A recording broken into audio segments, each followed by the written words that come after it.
Guys, I thought I would take you along on a cut today that I'll be doing with the 36-inch turf tracer. This is a lawn that I've picked up for this year. It's a temporary lawn. The house is for sale by owner. Nobody lives in the house at the moment, and it's probably destined for demolition with the next owner, just the way that things are going. In the city that I live in with the cost of real estate here. Anything older that's sitting on a larger lot ends up getting sold and torn down and then redeveloped into either 2 or 3 properties. So I would imagine this property here is exactly the same. So it's what I would refer to as a utility cut, being that they just want it cut and kept, relatively neat and tidy. They don't want to pay for any extras like, the edging or anything like that. No fertilizing, aerating, nothing like that. They just want it cut on a weekly basis to basically, keep the city at bay so that the city's not hounding them while the house sits empty and isn't sort of an eyesore in the neighborhood. So just keeping it cut neat and tidy until it gets sold. All right, so let's get started.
see from this lawn a lot of what I talk about on the podcast.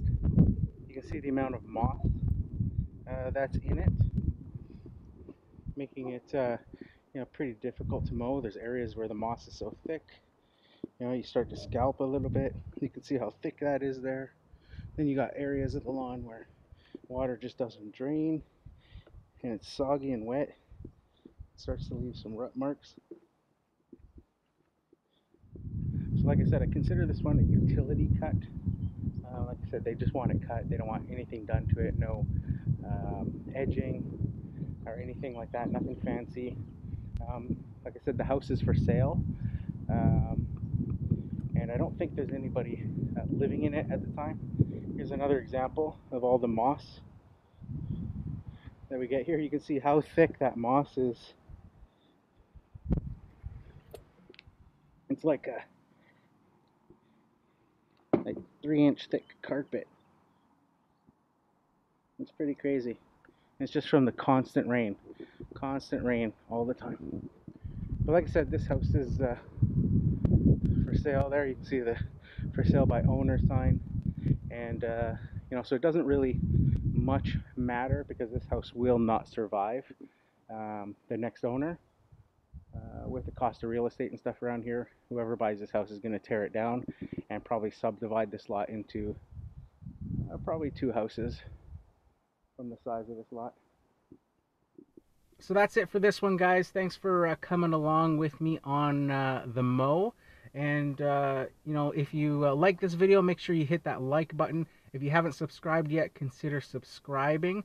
Leave a comment down below and let me know if you like this type of video, and if you want me to take you guys along on some more of the properties that I maintain.